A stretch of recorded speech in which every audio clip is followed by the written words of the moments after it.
and get started. Okay, thanks, Taylor. I want to welcome everybody who's tuning in to tonight's Crow Canyon webinar. The title of the webinar is The Memory of Water, Elements and Ancestry in the Bear's Ears. We have two really distinguished writers and scholars, Craig Childs and Lyle Balenquah. This one is, the date is this one, and this is part one of a two-part webinar. So next Thursday on March 17th will be the second part of this webinar. So welcome everyone. We've got about 400 people tuned in already, and I know we have over 800 people who have registered tonight, so hopefully they'll keep coming on.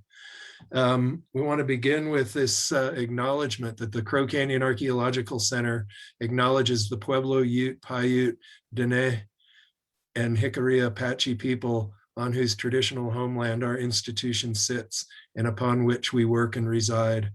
Our mission-related work here at Crow Canyon wouldn't be possible without Indigenous people in the past, present, and future.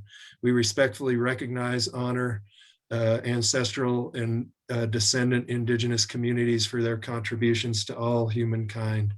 Crow Canyon's grateful to all Indigenous people and supports actions to preserve and protect cultural traditions, ancestral connections, and sacred lands. Here's our campus here at Crow Canyon. I'm not sure how many of you who have tuned in have actually been here. We're right outside of Cortez, Colorado. That's a picture of the main part of our campuses. I'm sitting in that building on the right there. My boss, Liz Perry, is in the building on the left. That's the iconic Sleeping Ute Mountain in the background. So we live and work in a really incredible place. Our mission is to empower the present and future generations by making the human past accessible and relevant through archaeological research, experiential education, and American Indian knowledge. There's our website address, and I hope if you've got a pen, you'll jot that down. That website is just loaded with materials, educational materials, research. All of our research is published on that website. Many educational curricula that feature Native cultural experts. So it's a real resource. As a nonprofit, Crow Canyon depends on your support for us to be able to fulfill our mission.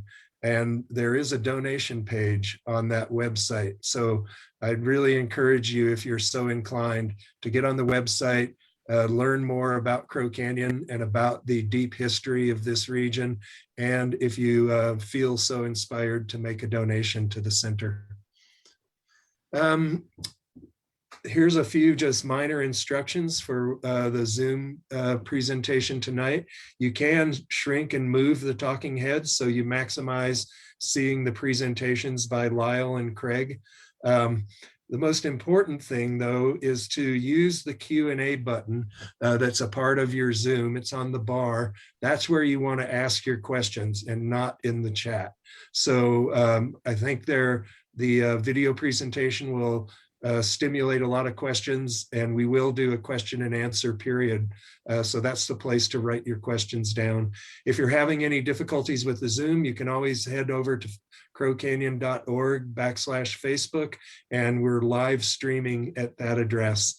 And we publish these webinars on Crow Canyon's YouTube channel. So you go to crowcanyon.org YouTube, and then there's several menus that you can pull down, and the menu that says video is where all of our webinars are published. As I said, it's not listed here, but the webinar next week will be part 2 of this presentation by Lyle and Craig. The week after that, on Thursday, March 24th, is a really exciting webinar, which is co-sponsored with the Hisatsinom chapter, which is the chapter of the Colorado Archaeological Society here in Cortez. And the title of that talk is Hidden Cities, Ancient Pueblos, Southeast Mounds and Southwest Ruins Considered, by Dr. Steve Lexon. So it will be looking at both the Mississippian culture and the Southwest Pueblo cultures. The week after that, on March 31st, is a talk titled Dene Navajo Resistance to U.S. Indian Commissioner John Collier's Livestock Reduction Program, 1937 to 1959, a really important chapter in the indigenous history of the Southwest. And that will be presented by Dr. Jennifer Denadale. And I don't know Dr. Denadale, so I apologize if I'm mispronouncing her name, but really looking forward to seeing that webinar. That brings us back to tonight's webinar, The Memory of Water, Elements and Ancestry in the Bear's Ears, with Craig Childs and Lyle Balenquah. We're really grateful to Craig and Lyle, who have done a lot for Crow Canyon over the years, and grateful for them, and Laura Brown, who created this video that we're going to see tonight, right after I stop talking, which is now. So thank you everyone for tuning in. I'm going to stop my screen, or maybe Taylor did that, and turn it over to Craig and Lyle.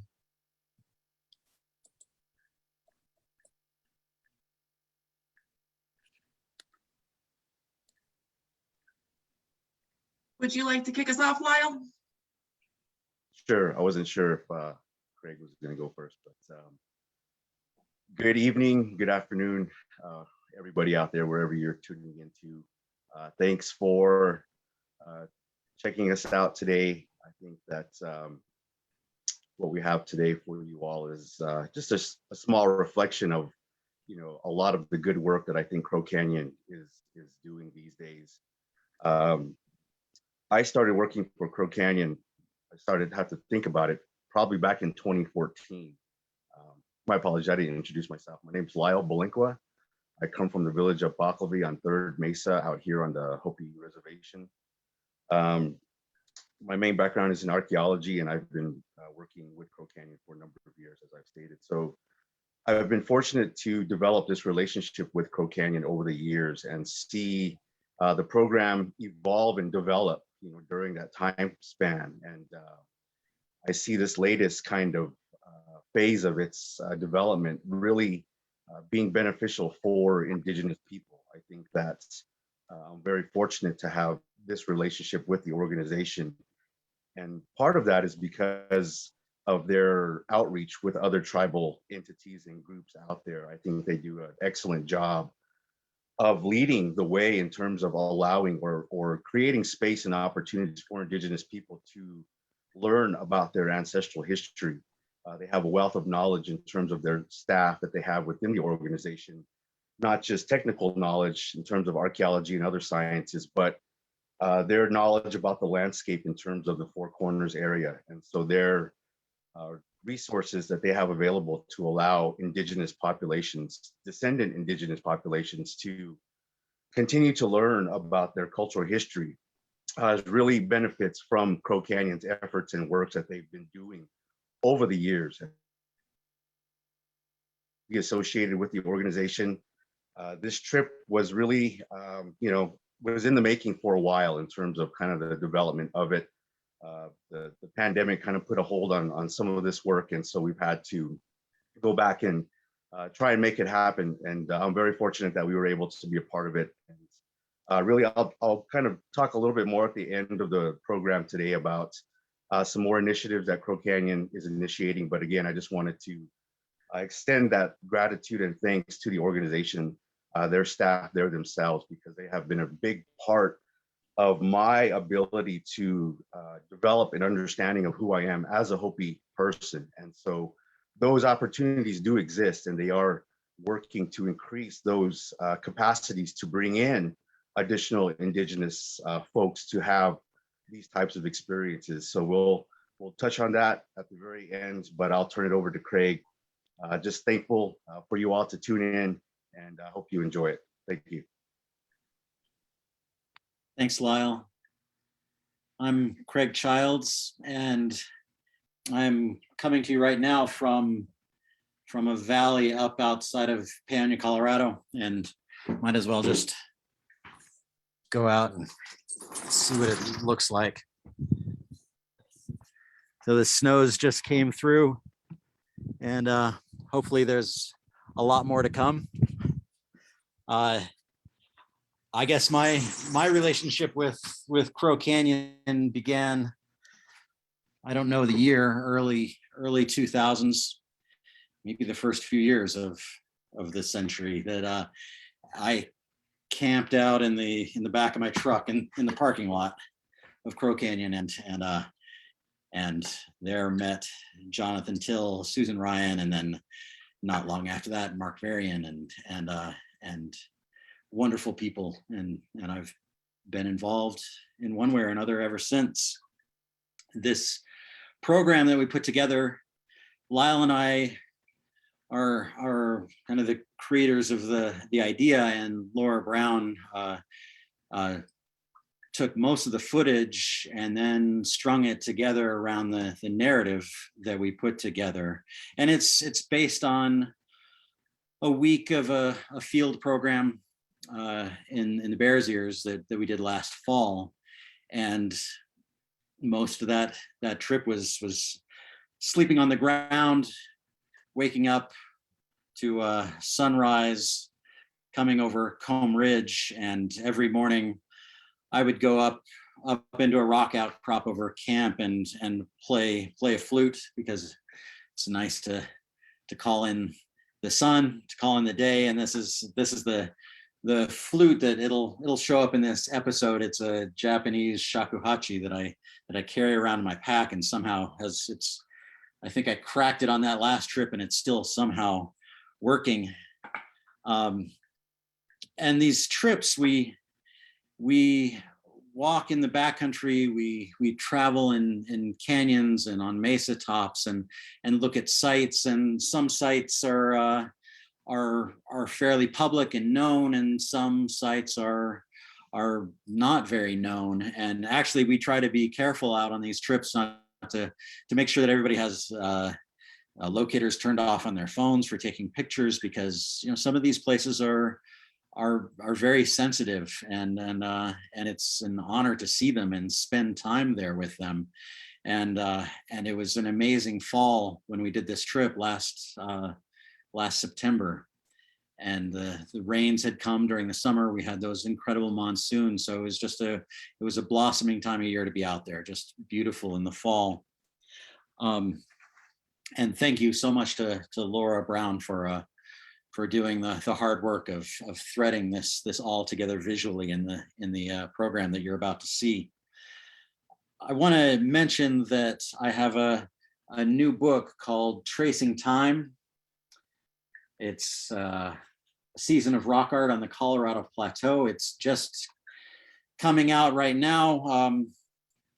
If the supply chain gods are willing, it should be out in the next few weeks, and my book tour on it starts next week. And I wanted to read just a paragraph from the opening of this, because actually this book starts on a Crow Canyon trip taken in 2020, in March of 2020. That began my journey in writing this book, and we were the last trip to go out right before lockdowns started. We barely made it in under the wire and kind of vanished out there for a week, and then came out to face the reality. And on this last trip, the one that this program tonight is based on, we were down along the San Juan River looking at a rock art panel, and they are copious down there, thousands of petroglyphs along the river. And this is from that same panel, or that same area along the San Juan, at a different time of year, in December. When the light changes swiftly at the end of the day, take a moment to watch. Let your eye go where it wishes. In this last sunlight, become as human as possible, the one you were before paved highways and the skies plastered with contrails. Feel the shape of boulders with red grit blown between them. Cold river air drifts through willow copses, sweet with the smell of fallen and rotting leaves. Follow the warmth, the last light, as it climbs the rock and pinches out overhead, turning all the petroglyphs gray. Stay until the last glow depletes and the night opens wide. The bow of the Milky Way stretches over the river, the sky frozen and moonlessly bright. Slushbergs hiss as they slide past each other on their way to the dark vaults of Lake Powell. Your eyes strain to make out the boldest representations on the cliffs. But it's more what you feel than what you see. These images have presence. They were never merely markings on rock. They have life, wisdom, memory. This is them telling their story. I hope you enjoy the program. We'll have a question and answer with Lyle and Mark and me afterwards. So stick around for that. And Taylor, I believe this is off to you.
The scale of the landforms might throw you off. It's hard to tell how big or small things are. This alcove in Navajo sandstone is 100 feet tall and just as deep. In the lower left corner, you might be able to make out a panel of human handprints painted in ochre. This natural shelter, like most around here, was formed by water. The pale white splotches in the back are where groundwater seeps out, enough to moisten the rock and cause it to fall. The process is known as spring sapping. It's not from water flowing outside, but from water flowing inside the rock. Evidence of aquifers and streams that flow deep underground. Where they emerge, the bedrock erodes and leans over itself, forming a shelter for ancient handprints, a sort of birthplace, a chamber of echoes.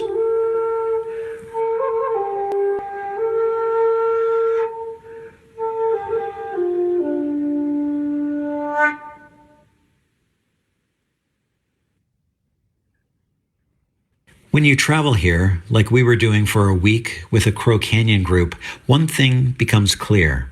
Everyone needs water, every single mouth, cottonwood trees, coyotes, ants underground.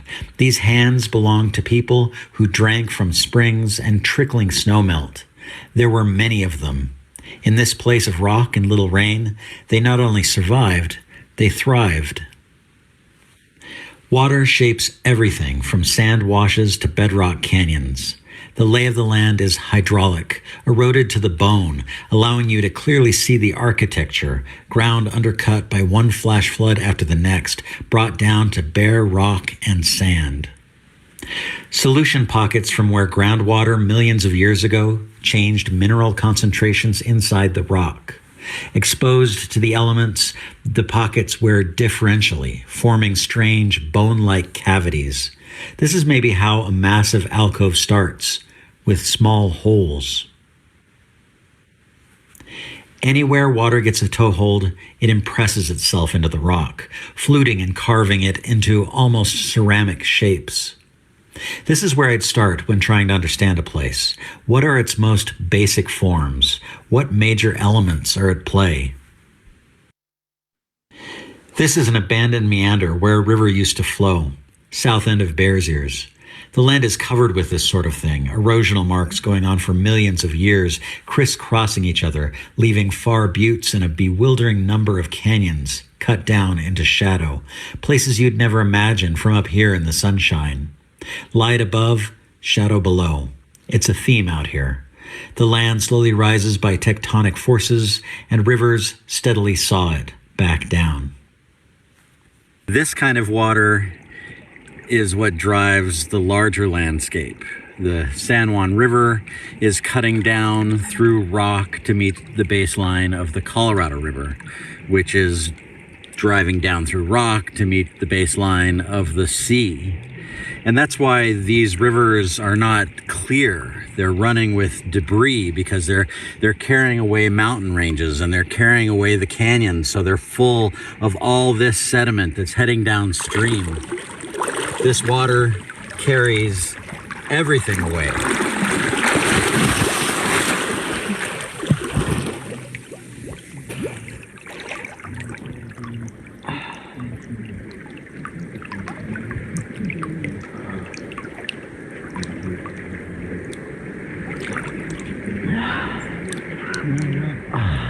The river flows by this cliff dwelling. This was from the tail end of Pueblo people living in this area prior to the 14th century. Hopi archaeologist Lyle Balenquah worked at this site, mapping and trenching. I've done a few trips with Balenquah, who came as one of the instructors for this week-long program. Balenquah is descended from people and traditions that came out of the Four Corners 1,000 years ago, from the people who built these cliff dwellings and lived in them. There must have been some very important rock. To many people, these archaeological remains seem to dwell in a mythic past, a lost civilization. While for Balenquah, this is family, a direct connection to his bloodlines, his first language. I can relate to it in the sense that there is an unbroken chain of continuity between myself and what we're looking at.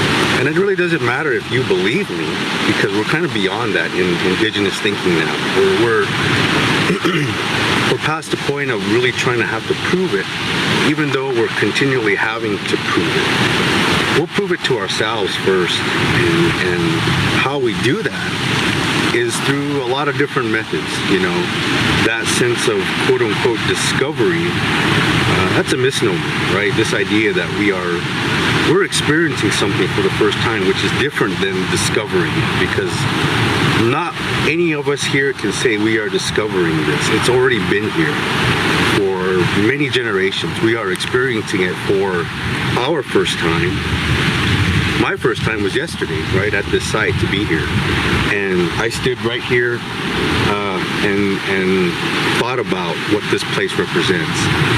And what these places represent is that unbroken chain of continuity that we retain within our birthing stories, right? Our origin stories. We all have those as human beings. We all retain that understanding of trying to understand where we come from and how did we get to the point of where we're at today. And so for us as indigenous, and I'm only speaking really to Hopi, and I'm one person out of many, but we're very confident now in being able to say that these places belong to us.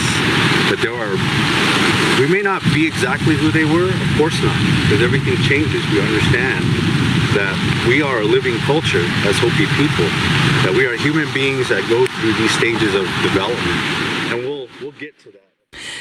The particular stage of development the site Balenquah was talking about is a cliff dwelling above us in the canyon, eroded masonry walls against sandstone marked with spiral petroglyphs.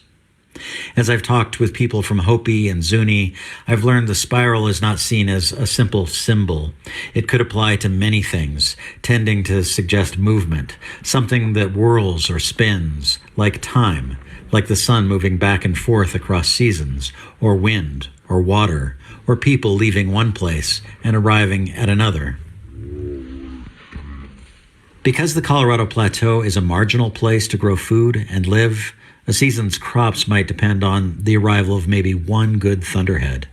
Check dams of stacked rock were placed in small drainages to catch the rainwater, enough to slow the water as it flows, to give it time to swirl down and soak in, banked in the ground.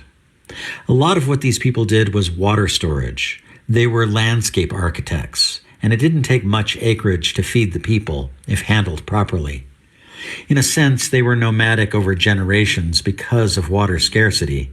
They carved 1,000-year spirals around the four corners. They'd set down villages and households for 30, 40, sometimes 100 years if growing was beneficial. But inevitably, the land would dry, and people would pull up stakes, moving to a different microclimate, higher or lower in elevation.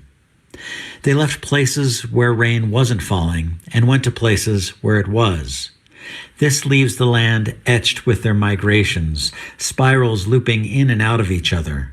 They left archaeological evidence of trade routes, connections from Utah over to places like Chaco in New Mexico, or Mesa Verde in Colorado, or the Canyon region in Arizona with its enormous cliff dwellings in shadowed canyons. Trade routes brought shells from the sea 800 miles away and live macaws from the tropics. This is the place of breadcrumbs, footprints everywhere. Again, Lyle Balenquah. The sites, the ancestral sites, the rock art, the pictographs, the artifacts, even the burials that are left in place in some of these places, they're all metaphorical footprints within our culture, and that's how we refer to them, is that they were left upon the landscape to verify what our oral histories talk about. You know, our oral histories talk about these movements of these different clans, right? So when Jonathan was talking about these different time frames of this site versus, you know, the Comb Wash Great House, what was the relationship, you know, on a very micro level, you know, of the social organization of those people. For Hopi, we relate to these as movement of clans, right? So even though in 2021 we call ourselves Hopi, Hopi is kind of a modern designation for who we are. That term Hopi didn't exist back in this day because they hadn't become Hopi yet. They were still learning how to become Hopi, and we'll talk more about that philosophy later. But Balenquah mentioned Jonathan. That would be Jonathan Till, archaeologist and curator at the Edge of the Cedars Museum in Blanding.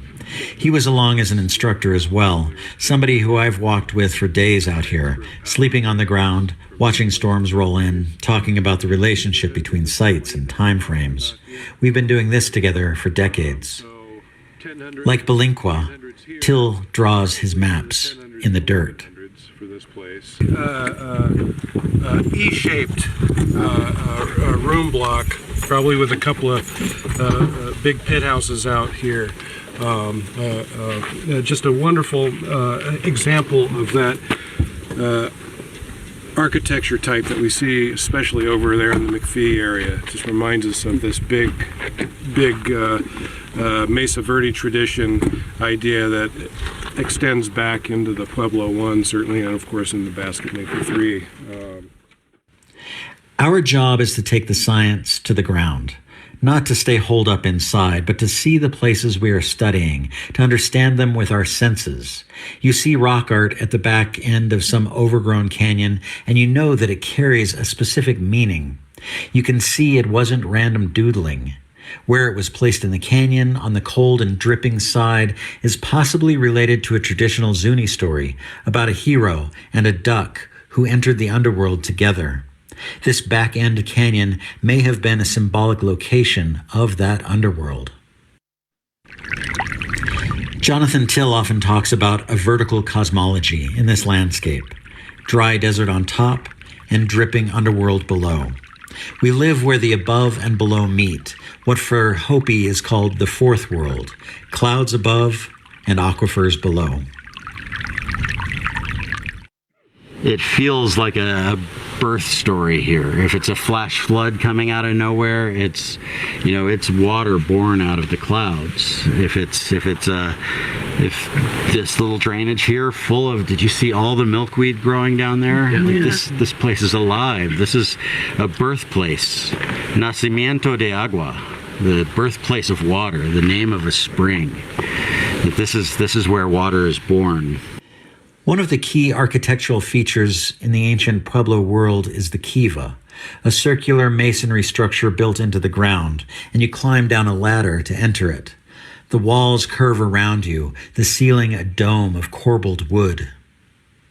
You know, you might see this whole landscape as kivas nested inside of kivas, and where you find water is at the bottom. In a sense, architecture matched their landscape and their worldview. Every kiva has a hole or a small depression in the floor called a sipapu. This is the connection between the world above to the world below. And here we are, between the two.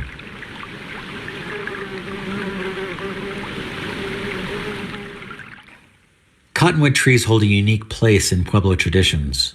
Their wood is used to make effigies or dolls of Katsinas, rain deities. The trees mark the presence of groundwater, where you see sudden canopies of green in the desert. They tap water from the underworld, while clouds tap it from the heavens, and you are the thing that stands between the two, waiting for rain to fall into your open mouth, like people have been doing here since day one. The Bears Ears that first peoples lived in was, in many ways, the same as it is now, just as dry, just as wet. This is a place to start.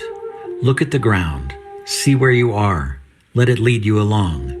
The land is a story that is telling itself.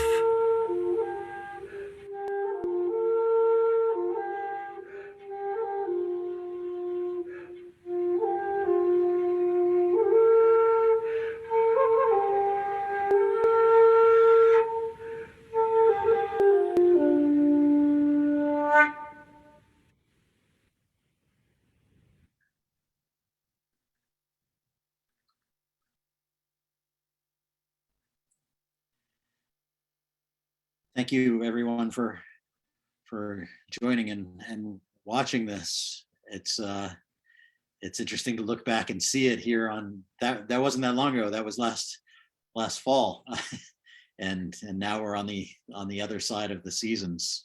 We're getting our last, well, not last snows, but we're getting the snows of spring right now, and most of that footage came from our trip in September.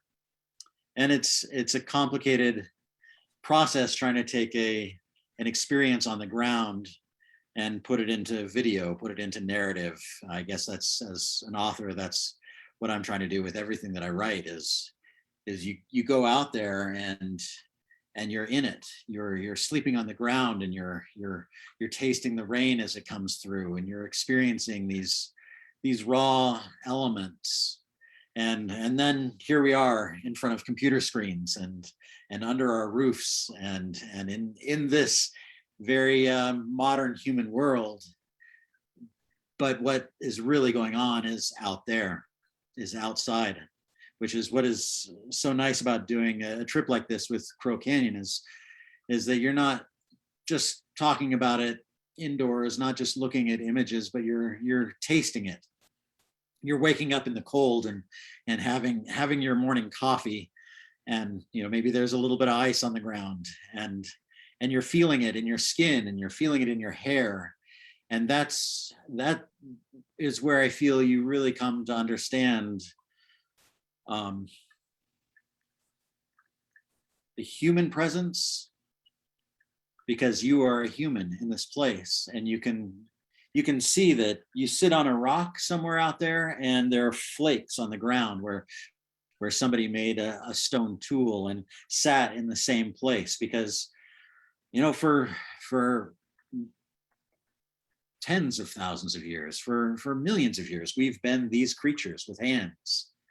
We've for 60, 70,000 years, handprints have been painted on walls, and that is who we are, humans. And humans in the landscape is what we've been for so long. This is, I think, a rare thing for us to be under roofs and sitting in front of computers. This is I think we're all kind of getting used to this. Even if we spend our whole lives doing this, it's still, we look at our bodies and go, was I meant to do this? Was I meant to stare at a screen? I think I was meant to stare at the night sky. And so we compress that into this videos. And thank you, Laura, for doing that, for putting the images together. And thank you, Lyle, for being an accomplice in creating this thing. It's good to be with you. It's better to be with you out in the field, but it's good to be with you here on a screen. So thank you, everybody, for watching that. I'll pass this over to Lyle before we go to the Q&A. Yeah, I'll just echo Craig's thoughts there about the experience itself. You know, being out on the landscape is what is, of course, a really tangible part of these trips that we take. My perspective on this is that, you know, coming from where I come from and having access to oral traditions that talk a lot where our ancestors dwelt, you know, in our past, and then being able to go and see those places firsthand that I've heard about, you know, it adds another dimension to the experience, not just for myself, but for those we travel with. And I hope it gives the folks that we travel with just another, a small example of the amount of the depth and complexity of indigenous knowledge that we have that's associated with these landscapes. That is, you know, one of the most important parts that we need to talk about, because a lot of times that information gets lost, you know, due to influences and maybe federal, you know, actions beyond our control. But being able to be out there and share these histories and give, you know, the outside world a small glimpse of what we as indigenous people have still maintained within ourselves. Also hoping to encourage other indigenous people, you know, that these opportunities do exist out there, that if folks are interested in pursuing these kinds of paths, a career, whether full-time or part-time, you know, these things are being made available. So I'll turn it back over to you all again, and we'll see if any Q&A comes out of this. If not, I'll say one more piece before we break. But thanks everybody for tuning in. Thank you, Craig and Lyle. Lyle, I have a question for you. As Euro-Americans, we learned history from books and documents. I know you can't talk about the specifics of individual ceremonies and things like that, but I wonder if you could describe how this rich and detailed Hopi history, how did you learn that as a Hopi person?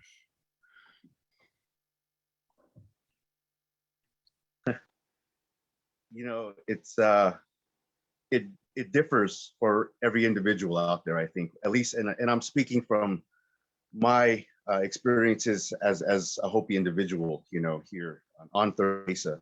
Where we come from sets the stage for a lot of how that information is shared and the depth of knowledge that we are, you know, that's transmitted. So who you're from counts for a whole lot, and where you come from. I'm fortunate that I come from a family that is still connected to the landscape. We're still farmers, we're ranchers, we do things in the outdoors. And so that natural, those stewardship philosophies are still maintained within a lot of the work that we do, just whether it's a tradition or just to maintain ourselves or as a hobby.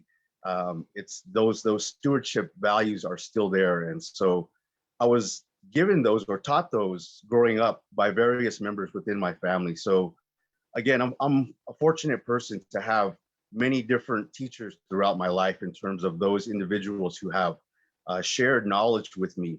Some of that knowledge was never meant to be shared with me, but because of the type of work that I do and the connections that you make and the trust you build up with community members, you may get different access to different sets of knowledge. And so a lot of the traditional knowledge is passed, of course, through different oral traditions. Ceremonies play a big part in terms of your understanding. So growing up, I heard a lot of oral traditions, but I didn't understand the context of it until much later when I matured and I started taking part in certain things here at Hopi. That kind of put it all together for me. It gave me the framework in which to piece this information together. So ceremonies play a big part in that. Just different folks, you know, talking to me about the different sets of information that we have. And then having access to, of course, early research always helps. So a lot of the turn of the century research that was done by early anthropologists and ethnographers, I've researched. So it comes from a different variety of sources, but a lot of it has come internally within just personal family connections. Thank you. That's great. Maybe I'll start with Craig on this one, and then maybe you have something to add, Lyle. But I have a question from the audience that, is there rock art in the Bears Ears that represents how the water flowed back then? Is there rock art that depicts water and water flowing? You know, I was talking to Carol Patterson, who's one of the Crow Canyon scholars down in Bluff, and she was pointing out places that she thought were clearly indicators of where flash floods come through, images of anthropomorph, very less of a cloud being kind of anthropomorph and more just a person that looks like they're in water, maybe even a flash flood, which, you know, back then I'm sure a person or two jumped in for a swim. It's hard for me to say what would be water in imagery and what wouldn't, but it's interesting how some places you get around springs or seeps and there's a lot of rock art around it. So there's obviously a relationship between the imagery and the water. And I'm not sure if this answers that question, but just reflecting on it, saying how water used to flow here. That's one thing I love about being out on this land in particular that's so exposed, is that it flows the same way now as it did 1,000 years ago. The conditions are similar. And so the water flowing now, the seeps and springs, granted that they're the same, but you know, when people lived around a spring, the spring would have been tended to, cared for, cleaned, and it would have flowed. So places that you see that look like dry springs, if there were people actually there living and working on the spring, it would be running because they would be taking care of it. Humans change the way the water flows, and human work on springs means a spring can actually come out of the rock. Well, that's a great lead into our next question, which is for Lyle. And that is, I've worked at Hopi a lot, and it's amazing to see the springs at the villages, which are tended in the way that Craig just talked about. And the question we got from the audience is, what is the significance of tinajas or water holes or springs in Pueblo cultures?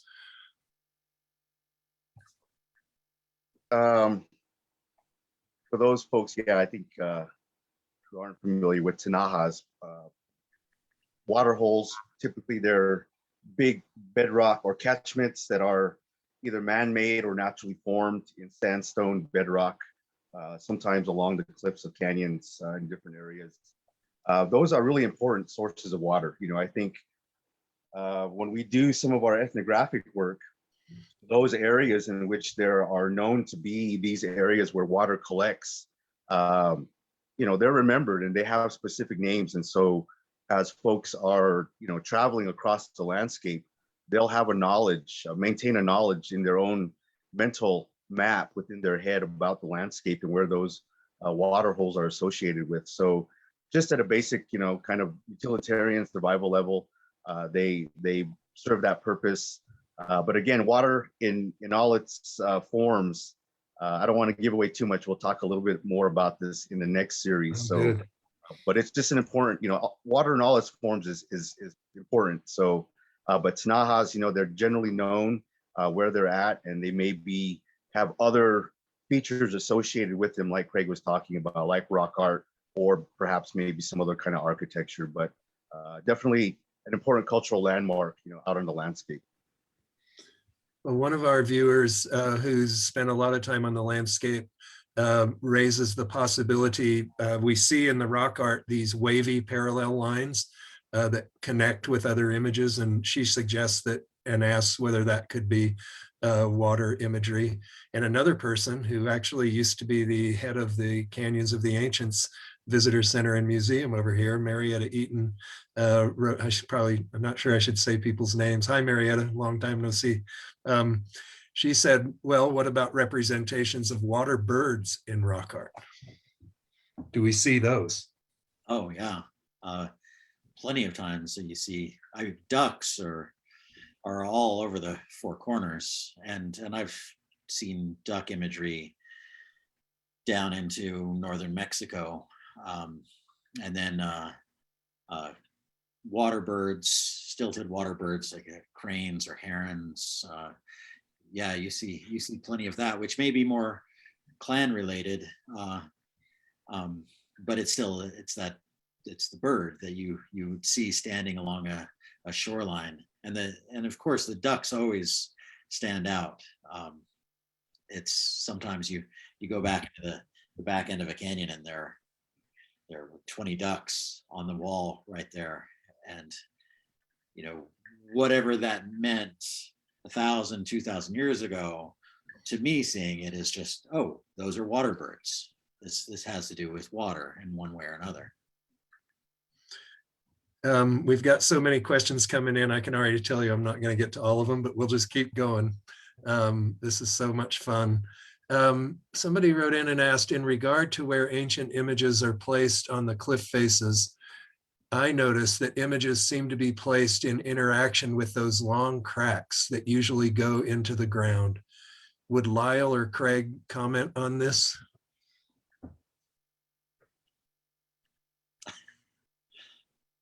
Lyle?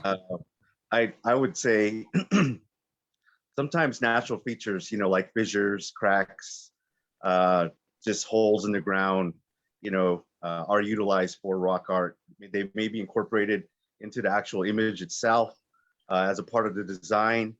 Maybe they're associated with it in somehow, or some other kind of depiction associated with those kinds of things. But you see it in different areas, and again, rock art is difficult to assign some specific meanings to. But I would say that some large fissures that lead underground and things like that may have special significance associated with them. So you'll see that from time to time. Yeah, I've always wondered if the association with the cracks is part of that connection between this world and the underworld or underworlds.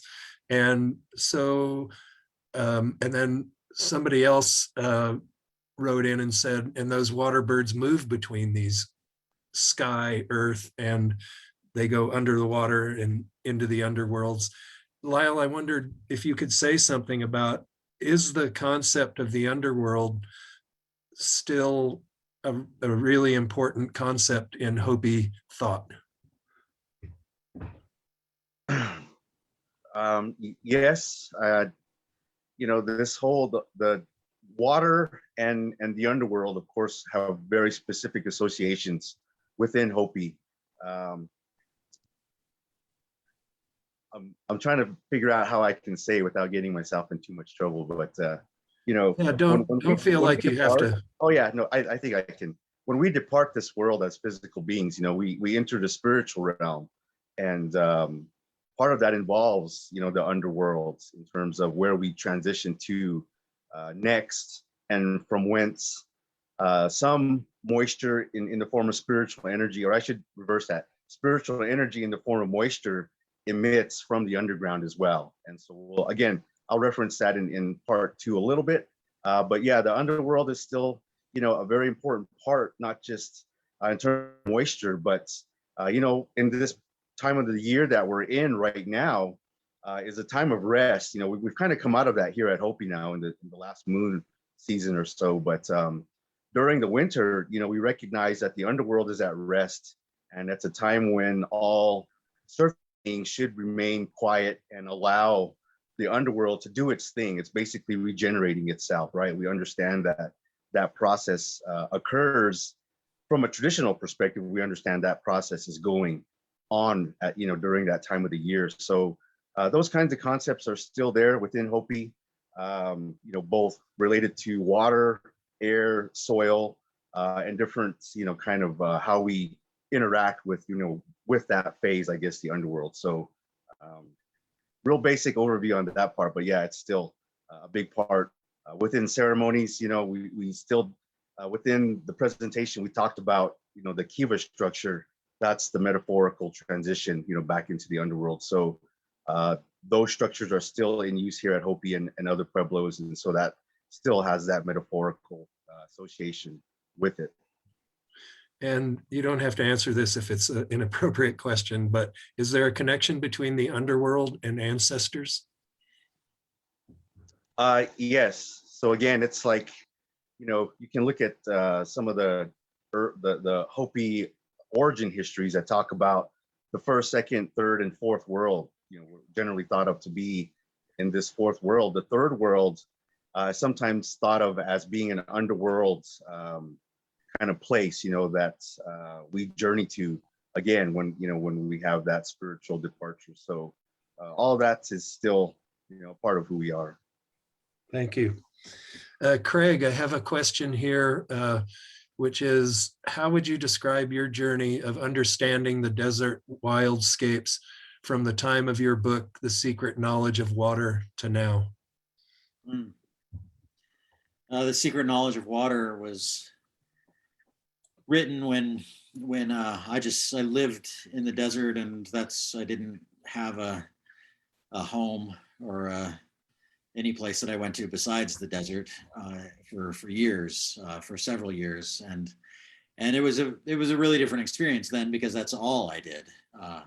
I was guiding during the seasons, spring and fall, summer, and then the rest of the year I was out wandering around, and I think that was more of an immersion, just pouring myself into the landscape. And after that, I think it's become much more detailed, much more. I still spend a lot of time in the field, not like I used to, because you have children. You can only drag them out of school so often, and now I'm very interested in the science, maybe in a way that I wasn't as much then. It was much more experiential when I wrote Secret Knowledge of Water, and since then it's just built on itself. But I still have the same relationship with it. My kids, they learned to drink out of kissing pools and water pockets, and that's what they still do. That's what I do. I think The Secret Knowledge of Water was just a foundation for me. I still believe strongly that you should drink the water wherever you are. Now, I should probably put a disclaimer on that for everybody who's going to get giardia from drinking anything they find. But, Right. Even if I land at an airport someplace, I go get water out of the drinking fountain, because I feel like it's important to make contact with a place by drinking its water, even if it's gone through treatment plants and been processed so many times. It's still the water of that place. And I think that started with Secret Knowledge of Water, and that started with growing up in going out with my father into the Mogollon Rim country in Arizona and drinking out of little springs. It's always been this way for me.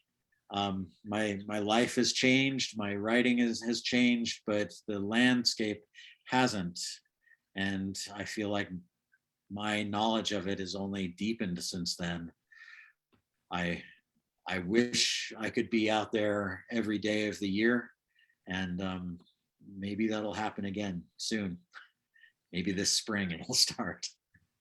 Well, asking about The Secret Knowledge of Water, my story of how you came to Crow Canyon is that you called me on the telephone first, because our mutual friend, Keith Kleber, you were just beginning your research for House of Rain, and you'd given a talk at Keith's gallery in Tucson, and he told you that you should call me, and you called me, and we talked, and I invited you up, and then you end up in the parking lot. Yeah. Sleeping in the parking lot. But right after that phone call, I wandered down to the lab, and Susan and Ryan and Jonathan Till were talking to each other. And I said, man, I just talked to this guy, Craig Childs. I guess he's a really well-known writer, and he wants to come visit. And they both just exploded. Oh, Secret Knowledge of Water is my favorite book.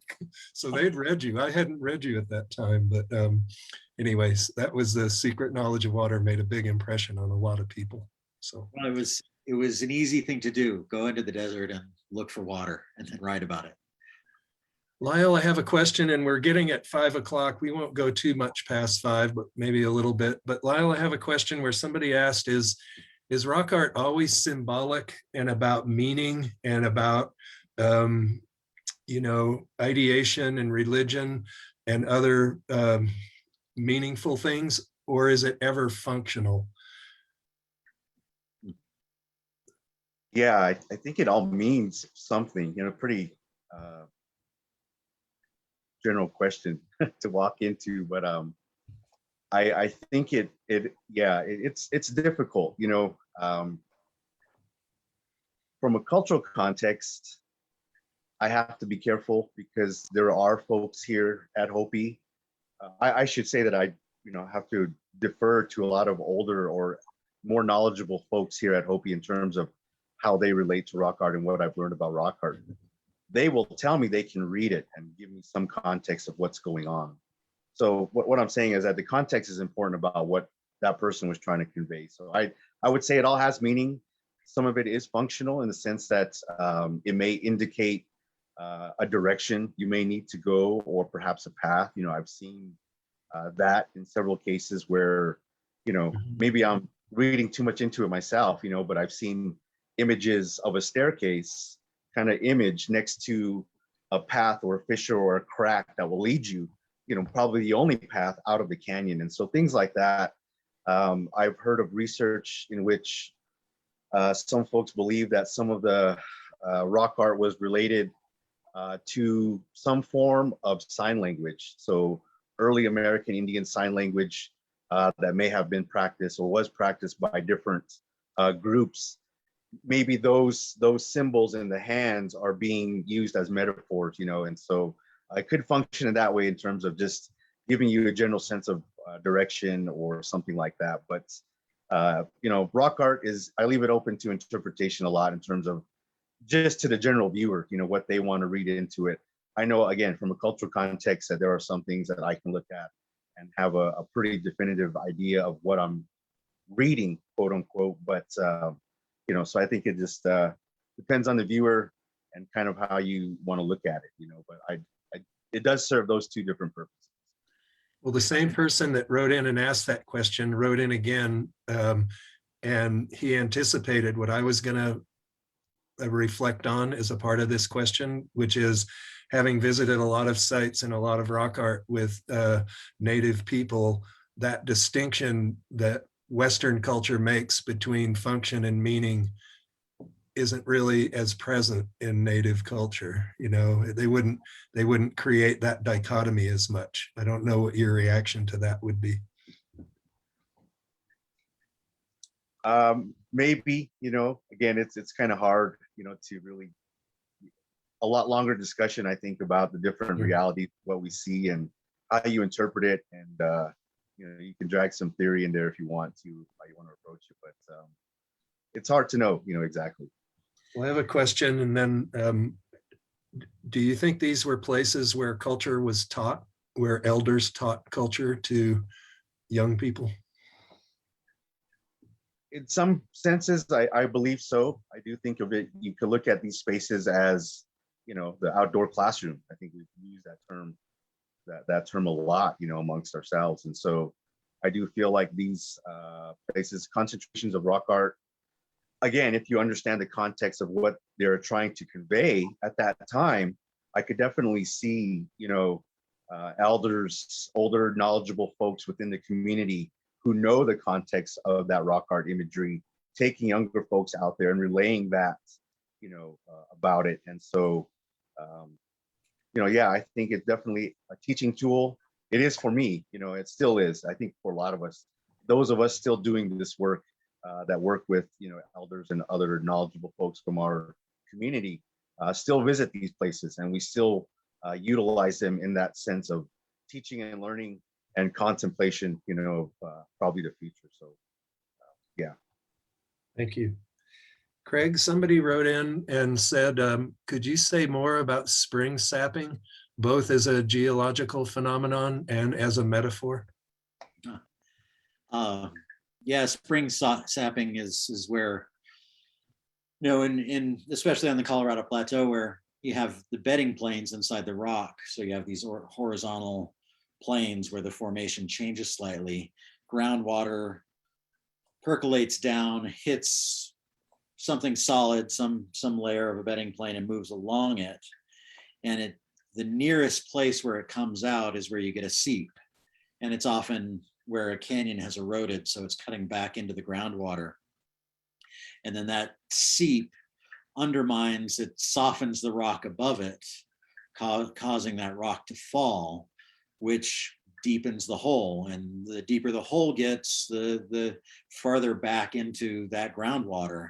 So the groundwater starts focusing on that one place, and that begins to back into the geology until you have an alcove that's formed. And this is actually something that's been studied on the surface of Mars, where there are the same kind of spring sapping canyon patterns seen in Mars that you see in Navajo sandstone, especially around Lake Powell, that have these big amphitheater heads, and those heads are formed by the undercutting of the seep.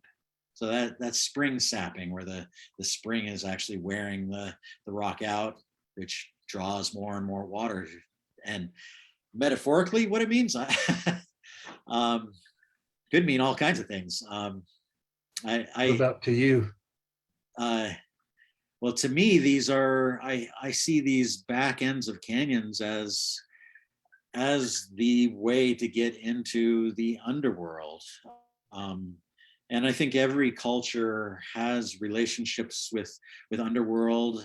It's just I think we have different ways of approaching it, but there is always this watery, dark place that is where creation happens, and it's global. This concept of the underworld being this wet place of creation. And when I see these, get back into one of these theater-headed canyons with a seep in the back, it feels like you're in a birthplace.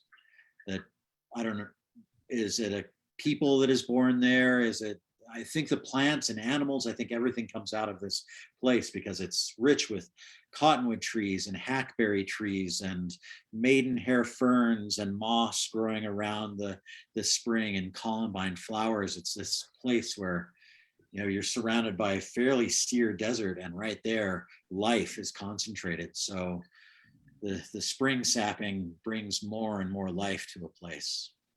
Oh, thank you very much. It's beautiful. I'm going to have one more question for Lyle, and then I'd like both of you to just, if you have any final thoughts, share those, and maybe share your thoughts about next week's program. But Lyle, I have a question about the importance of migration stories in Hopi and other Pueblo cultures, and whether you think migration stories are depicted in rock art. Again, yeah, we do feel that from a Hopi perspective that we can trace some of these paths. It's not, it's not one set of rock art panel from another rock art panel, but maybe in some cases, but we do feel that a lot of the rock art we see out there is depicting some clan presence there, which could also be about the movement of those clans in that general geographic area. So for me personally, it's something I look for. I know my clan history of the Greasewood clan, the third Mesa Greasewood clan, involves, the general geographic areas that it involves. So when I'm in those areas like the Bears Ears, southeastern Utah, I look for those signs in rock art that will generally give me the sense that my ancestors were in that area, because our oral migration, our traditions speak of those areas as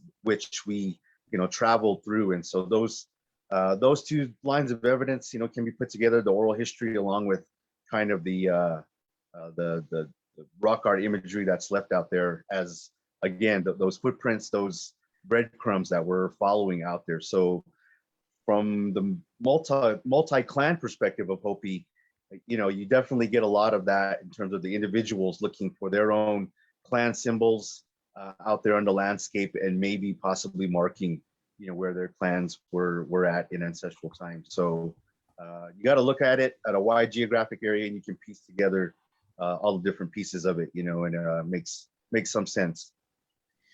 I'm forgetting the Hopi word. I used to know it, but I love the metaphor or the word that Hopis used for what we call archaeological sites and rock art sites, which are footprints, which kind of links to this notion of migration, the notion that these sites are the footprints of Pueblo ancestors.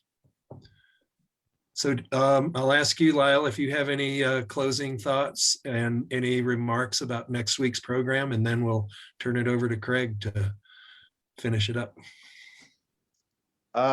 Real briefly for folks, if they're in the Tucson area this weekend, there's a Tucson Festival of Books. We are having there's myself and 4 other Hopis, a few from the Hopi Cultural Preservation Office, and another Hopi research student out there. We're having panel discussions about this new publication that came out this past year. And so both Saturday and Sunday in Tucson, on the U of A campus, there'll be a panel discussion. I think the link is in there for that event, and all the details are included. So really that's it. Just look forward to next week or the next part 2. We'll talk a little bit more about springs and just kind of some more, the traditional histories and knowledge associated with it. I didn't get too much into it this time. There's a little bit more in it in the second part. And so I'll go into a little bit more detail on that end. But thanks to everybody for tuning in, and we'll see you on the next one. Thank you, Lyle. And the Becoming Hopi book is truly remarkable. So thanks for showing that to people. Craig? Yeah, I'm glad that Lyle and I both have our words coming out in books right now. I'll be heading out on a tour starting next week. I have to show this again. This is Tracing Time that's just now coming out, and it's a book on ways of seeing rock art on the Colorado Plateau. And I just want to bounce off of something we were talking about earlier, that that question is rock art symbolic or is it functional? And you brought up a really good point, Mark, that those aren't necessarily two different things.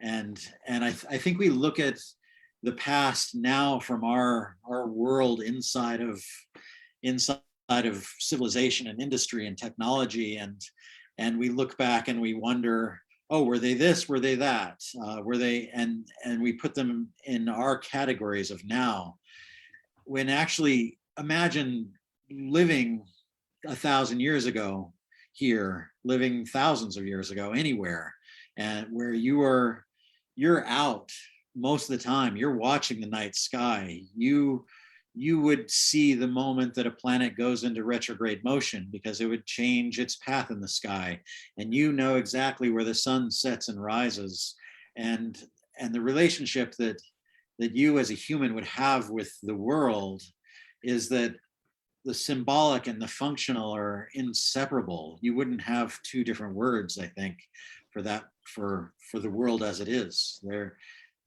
What you see is a symbol for what it is. I think that it was a very one-to-one landscape. What you saw is what it meant. And we've broken that apart into lots of little pieces now. And maybe now in history, we're starting to put things back together and go, okay, well, how did this once fit together?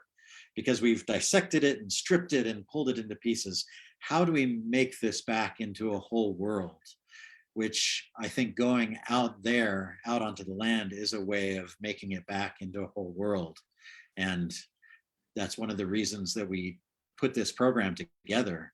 And next week, we'll explore water more. There's some footage I'm excited that it'll come out that I took of a canyon in flash flood, and you'll get to see some muddy, roaring water, and hopefully in this next episode you'll be able to even taste the water more.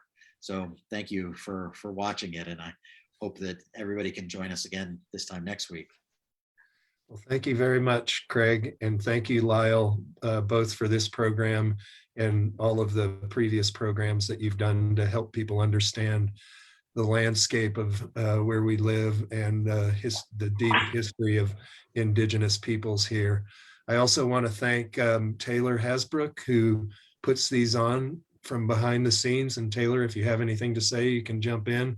And also Laura Brown, who made the film, who works at Crow Canyon.